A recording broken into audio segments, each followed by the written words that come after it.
World's Obaida Hitto has travelled to one of these towns and sent this report. This town in southern Idlib is just 10 kilometers from the front lines. And as you can see, it's been completely decimated by 3 months of Assad regime bombardment.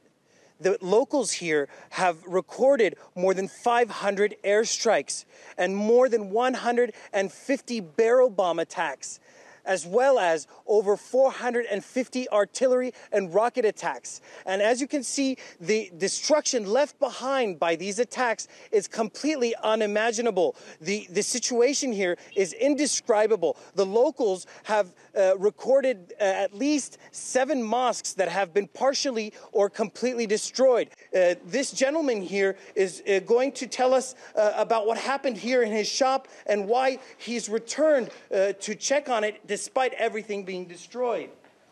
You are welcome. We came here to see my house, to see my store. You see my store. It's very destroying by Al-Assad regime airstrikes and Russia airstrikes. You see, everything is destroying. We have in our town, on the 2 sides, on the main street, there are a lot of stores and a lot of shops. No shop is good. Everything is destroyed. Most of the houses are destroyed. We came here to remain here, in spite of all destroying. What do you think about the ceasefire that's going on now? Ceasefire, it's cheating. Every period, or every 3 months, 2 months, 6 months, there is a ceasefire.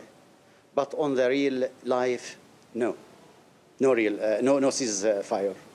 They also tell us that 70% of the stores in this town have also been destroyed, along with 90% of the residential homes. Now, this town is a civilian town. There are no military or opposition military forces present in this town. However, it has received a great portion of the regime's bombardment. And you can see that people are taking advantage of the ongoing ceasefire to come back and check on what's left of the destroyed town. However, what they're going to find is not much at all. The situation is quite desperate here, and people are wondering whether this ceasefire is going to hold and whether they're going to be able to come back here for good. There is no running water, there is no electricity here, and all of the medical facilities have been completely destroyed. So people will be having to make a very difficult choice, deciding whether they're going to stay put or find out if the Assad regime is going to continue attacks on civilians.